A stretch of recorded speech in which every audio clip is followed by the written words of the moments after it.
libros famosos de la literatura,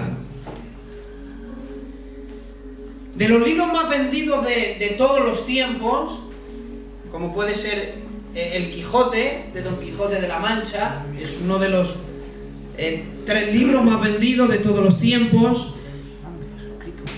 También existen libros como La Divina Comedia, de ese poeta italiano, que la gran idea del infierno principalmente nace de ese libro, de la influencia de ese libro.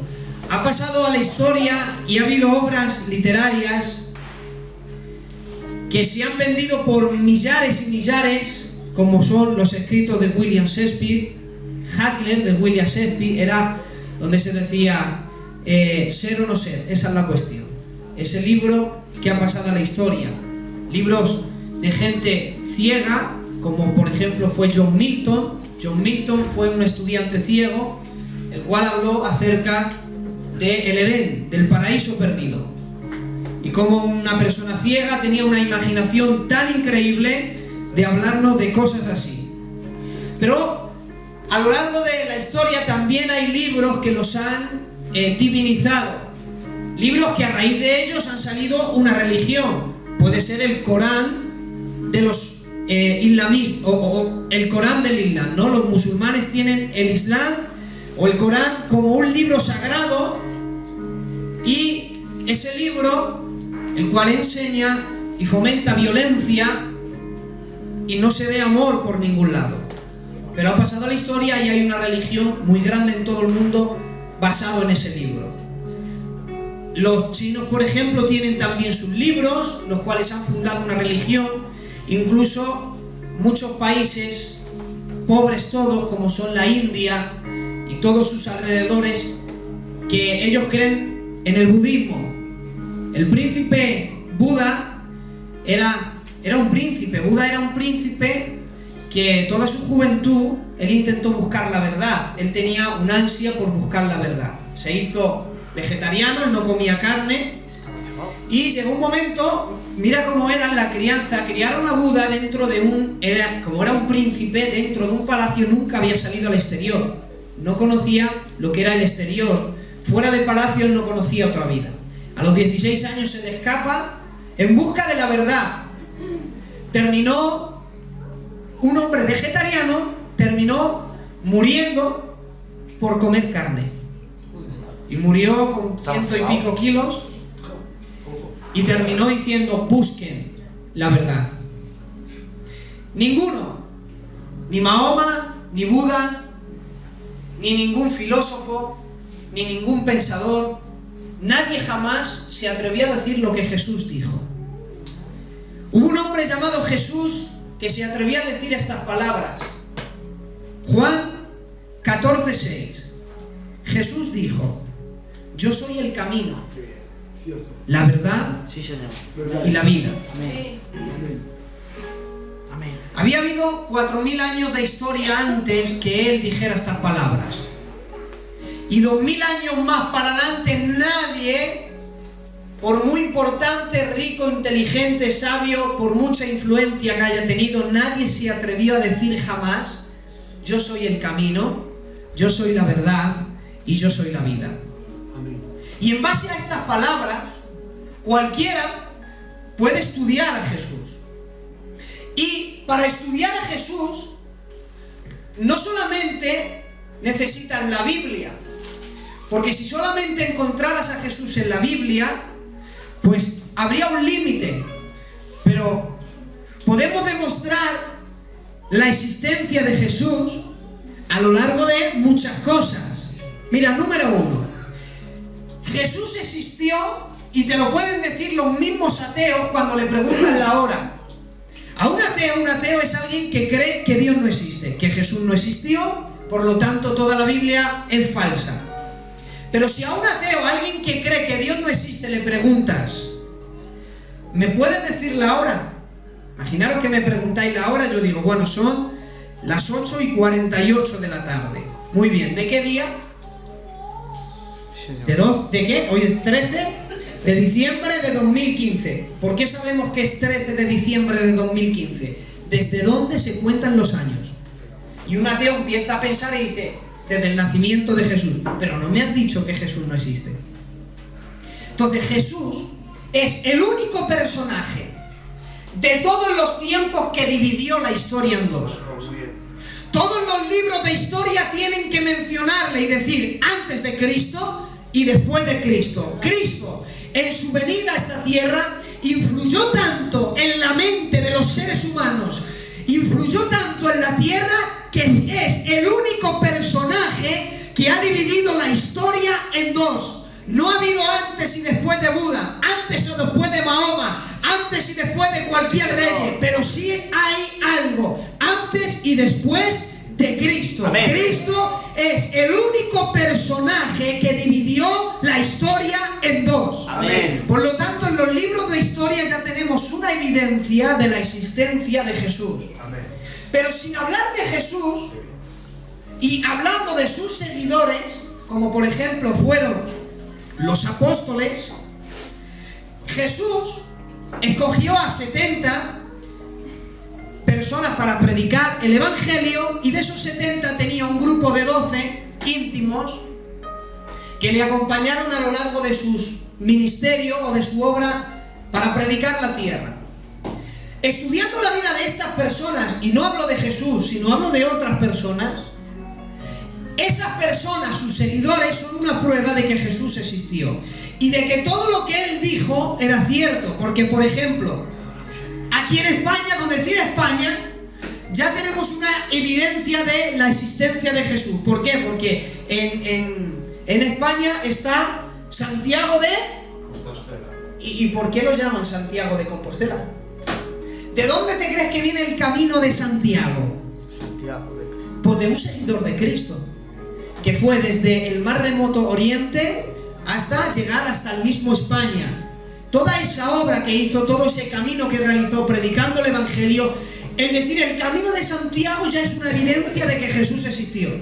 Porque si no, ese hombre tampoco hubiera existido. ¿Cómo es posible, si Jesús no existió, cómo es posible que 12 hombres, como fueron Mateo, Pedro, Andrés, Jacobo y 12 hombres que le siguieron, cómo es posible que dieron su vida por defender algo que no existe? Mira, que yo defienda algo que yo me haya inventado, vale, pero que miles de personas no nieguen la existencia de Jesús, pese a que es su vida lo que está en juego. ¿Saben que no la Biblia, saben que en la historia de Roma registra que hubo un emperador llamado Nerón y otro emperador llamado Diocleciano? Y estoy hablando de historia, no estoy hablando de la Biblia, donde cuentan en sus registros que mataban a la gente, los crucificaban, los quemaban, incluso les hacían retos. Cogían a las madres y a los hijos y les decían: niega la existencia de Jesús. Y ellos decían: no podemos hacer eso porque Jesús existió. Y decían: si niegas la existencia de Jesús, tu hijo no muere comido por leones. Pero era una verdad tan grande que no podían negarla. Amén. Y como no podían negar esta verdad, incluso murieron defendiendo esta verdad. Los seguidores de Jesús, algunos murieron crucificados, a otros los murieron apedreados, otros les cortaron por la mitad con una espada, muchos fueron decapitados. Y nos preguntamos, ¿todo esto por qué? ¿Por alguien que no existió? ¿Por alguien que se inventaron todo esto por una fábula? Ya filosóficamente, si una persona tiene la mente un poco cuerda, esto es una prueba de que Jesús existió. Amén. La vida y la muerte de sus seguidores, las evidencias a lo largo de la historia, y escuchen, la mayor evidencia de que Jesús existió se llama la Biblia. Amén. Amén. ¿Por qué la Biblia es importante? Porque la Biblia, escuchen, la Biblia es un volumen de 66 libros. ¿Quién escrito la Biblia? 40 autores diferentes. ¿Cuánto tardaron en formar la Biblia? 1500 años. ¿Y cuál es el tema? Un solo tema: Jesús buscando al hombre. Amén. Si preguntamos a cualquiera, coge 3 libros, no 66, 3 libros, escritos por 3 personas diferentes, que las separen 10 años a cada una, a ver si coinciden, y ningún literario te puede decir que eso puede ser verdad. Te dirán: imposible, no hay 3 libros escritos por 3 personas que no se conocieron que coincidan como un puzzle. Bueno, aquí hay 66 libros escritos por 40 personas que algunos no se conocieron, que uno nació hoy y 1500 años después nació el siguiente, pero todos, cada uno de la Biblia, desde Génesis hasta Apocalipsis, coinciden como las piezas de un puzzle. Amén. Quitas un solo libro de la Biblia y la Biblia deja de existir, se cae. Es como una montaña de manzanas. Tú quitas una de ellas del medio y ¿qué hace todas? ¡Rum! Caen todas abajo. Quitas un libro de la Biblia y toda la Biblia se derriba. ¿Pero qué tendrá? ¿Qué unidad tan perfecta tiene la Biblia? Que desde Génesis a Apocalipsis todas ellas coinciden como un puzzle. Amén. Amén. ¿Saben por qué es importante la Biblia? Y es la evidencia de que Jesús existió. Porque la Biblia se adelantó a la ciencia. Sí, Señor. Antes que hubiera toda esta tecnología de ciencia y se pudieran demostrar, qué sé yo, pues, por ejemplo, el orden de la creación. Miren, los ateos científicos o algunos historiadores creen que esto donde vivimos se creó a causa de una explosión, el Big Bang. A causa de una explosión, de pronto hubo una explosión en el universo y por una explosión aparecieron 100.000 millones de galaxias, con 100.000 millones de estrellas, con todos sus planetas, todos sus soles, en una órbita que giran alrededor perfectamente, que ninguno se mueve. Todo eso de una explosión. ¿Saben qué dicen los científicos? Que nunca puede existir, nunca se puede crear el orden del desorden. Y una explosión lo que causa es desorden. Alguien dijo: creer en el Big Bang, en que el mundo fue creado de una explosión, pues es lo mismo que creer que un reloj tiene una maquinaria muy precisa. Sí, señor. Cosas muy chiquititas. Pues coja un reloj desmontado y tírelo en las arenas del desierto. ¿Creen que las arenas del desierto iban a montar ese reloj? Ya pudieran pasar 100.000 millones de años. Es imposible que de la destrucción salga el orden. Pero bueno, si todo fue creado del Big Bang, de una explosión, y se creó la materia, la pregunta: ¿y la conciencia?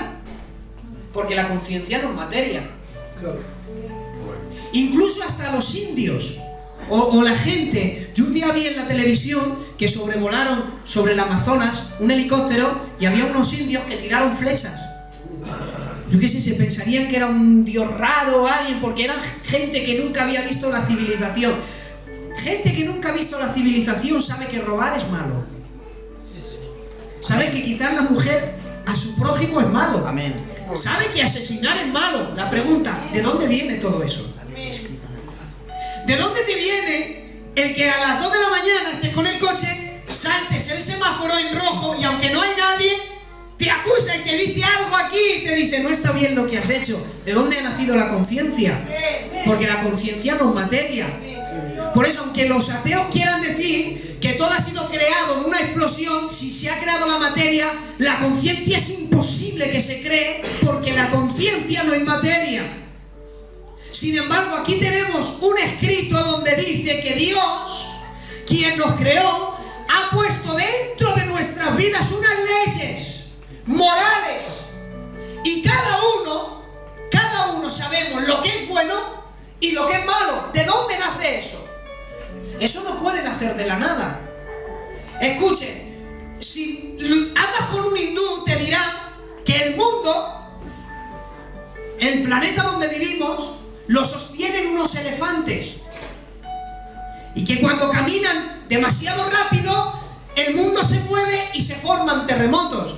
Y un sabio le dijo: bueno, ¿los elefantes sobre qué están sostenidos? Los elefantes tienen que sostenerse en algo. Dijo, sí, sobre una tortuga marina. Muy bien.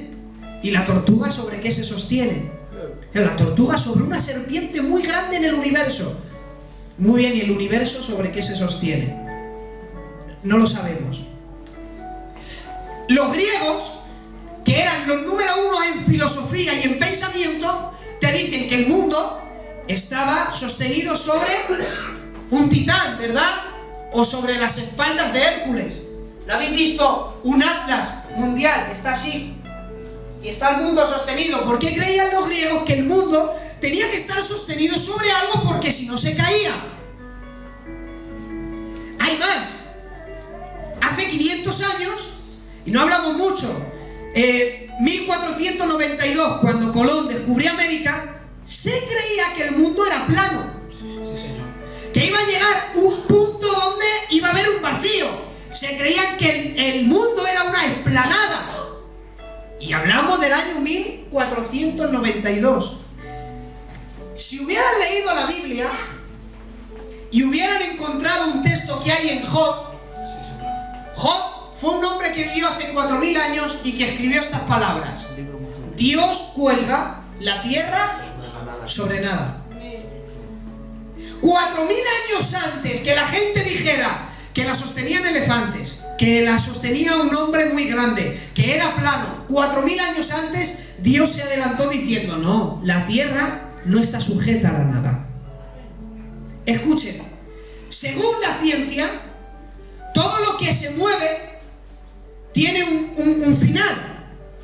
Si yo cojo la botella y la intento lanzar, mi fuerza, la fuerza que yo tenga, llegará hasta un sitio. Por ejemplo, una pistola dispara y la bala, por mucha velocidad que llegue, llegará un momento en que caiga. ¿Por qué?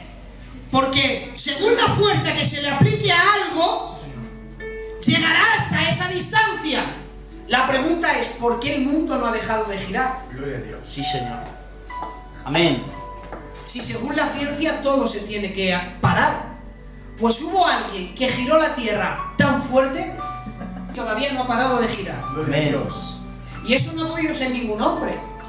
Eso ya, y no te estoy mencionando a nadie, pero ¿qué hombre puede ser capaz de hacer girar una cosa y lleva 6000 años y todavía no ha parado de girar? ¿Saben ustedes que la distancia del Sol a la Tierra es perfecta? Sí, señor. ¿Saben que unos metros más para atrás habría un glaciar en el mundo? Sí, señor. Y unos metros más para adelante la vida en la Tierra no sería posible. Sí, señor. ¿Quién ha puesto este orden en el universo? Escuchen, alguien dijo: mira, este púlpito, detrás de este púlpito, ¿sabes qué era? Era un árbol. Sí, señor. Luego fue más cachos de madera, hasta que llegó a un chico que se llama Carlos, que vive en El Pozo, en un barrio, y esta obra tiene un arquitecto. Esta obra tiene un diseñador. Los bancos los diseñó él. Un pintor, escuchen, un cuadro tiene que tener un pintor. Los cuadros no se pintan solos. Detrás de un cuadro hay un pintor. Detrás de una escultura hay un escultor. La pregunta es: ¿quién hay detrás del universo? Sí, Señor. Amén. Forzosamente tiene que haber alguien. Amén. Amén. ¿O vamos a creer que de un accidente se ha creado todo? Vale. Si el universo se ha creado de una explosión, pregunta: ¿de dónde ha salido el hombre y la mujer? Ellos dicen, el libro de Darwin, escuchen, la teoría de la evolución, que permiten estudiarlas en los colegios, pero la Biblia no. Pero escuchen, estudian la teoría de la evolución. ¿Qué es? Una teoría. Si es que el mismo libro te dice la teoría de la evolución. ¿Qué es una teoría? Algo no demostrado. Sí, Señor. Entonces, ¿por qué me voy a creer algo que todavía no está demostrado? Gloria a Dios. O sea, si lees El origen de las especies de Darwin, nunca te dice el origen de las especies. Por eso es que es una teoría. ¿Saben por qué la teoría de la evolución es una teoría? Porque están buscándolo años y años y años y no la han encontrado. Y escucha, tampoco lo van a encontrar. Porque no existe ningún eslabón perdido. Porque lo que es una teoría. Y ellos dicen, no, nos basamos en la ciencia. No hay ninguna prueba científica para demostrar la evolución, ni una. Escuchen, en 2000 años, ¿ha habido la mutación de una especie a otra? Ninguna. O sea, un gato se ha convertido en perro, o un mono se ha convertido en hombre. En 2000 años, ¿una sola? Ni se han podido ver. Ni una. ¿Por qué creemos entonces en la teoría de la evolución? Si en 2000 años no ha habido ni una sola mutación de una especie a otra especie. No hay ciencia en la evolución. Pero escuchen, no sé si te lo han dicho, ¿sabes que este libro es el primer libro que registra ciencia? Amén. Si lees Génesis capítulo 1, y con esto voy a ir terminando, esto es muy largo porque no tendríamos tiempo para hablar de las evidencias de Dios.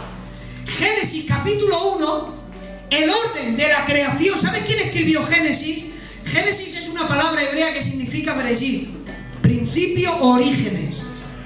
Este libro lo escribió un anciano llamado Moisés, a la edad de 80 años, siendo nómada de un desierto. Y oigan, cuando él escribe el orden de la creación y los científicos lo estudiaron, se quedaron boquiabiertos, porque dijeron, ¿cómo es posible que alguien que vivió hace 2650 años pudiera escribir el orden de la creación científicamente? ¿Sabes por qué?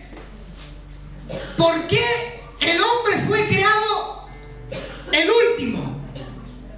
Fue lo último que Dios creó en la creación. Y anterior al hombre las plantas. Y anterior a las plantas... La cuestión es por qué. Escucha. Antes que Dios pusiera en funcionamiento el sol, creó una expansión. ¿Por qué? Porque si crea el sol, ¿dónde lo pone si no hay nada? Primero Dios tenía que haber una expansión para luego colocar el sol en su lugar. Antes que se crearan las plantas, se creó el agua. ¿Por qué? Porque sin el agua no hay existencia de plantas. Pero es que antes de existir el hombre, se crearon las plantas. ¿Por qué? Porque las plantas producen algo que la ciencia llama fotosíntesis. ¿Y la fotosíntesis qué es? ¿Qué produce? Oxígeno. Sin oxígeno, el hombre no existe. Entonces, el orden de la creación es científico. ¿Saben ustedes que el hombre, si lo reducimos y hacemos de él un componente químico, tiene el mismo componente químico que el polvo de la tierra? Los darwinianos dicen que hemos venido del mono. Pero Dios, en su palabra, dijo, no, el hombre fue creado del polvo de la tierra. Ya no, Moisés hace 4000 años dijo, el hombre fue creado del polvo de la tierra. ¿Saben ustedes que el mismo componente químico del ser humano, el cuerpo, tiene los mismos componentes químicos que el polvo de la tierra? ¿Cómo es posible? Si Moisés no pudo demostrar, no pudo hacer métodos científicos para decir que el componente químico del polvo de la tierra es lo mismo que el del ser humano. ¿De dónde le vino a Moisés este conocimiento? Y podríamos estar hablando de conocimientos y de conocimientos. Por ejemplo, hubo un cristiano científico llamado Botticelli, que fue el que inventó el barómetro, el que luego demostró que el viento tiene peso. Y él dijo, el viento tiene peso, lo he descubierto yo. Pero un día leyendo la Biblia, leyó en Job. Sí, señor. Dios da peso al viento. Hace 4000 años, 2600 años antes que el inventor del barómetro, ya estaba escrito en la palabra del Señor. ¿Sabes cuántas evidencias hay aquí? Todas. Amén. Históricas, arqueológicas, literarias, científicas, astronómicas, cualquier ciencia, en todas ellas hay una evidencia de Dios. Por eso, si todas estas evidencias, y es una pena, hermano, quisiera hacer una serie entera, si todas las evidencias muestran la existencia de un Dios, tenemos que reconocer entonces que lo que este hombre dijo fue verdad. Yo soy el camino, yo soy la verdad y yo soy la vida. Amén.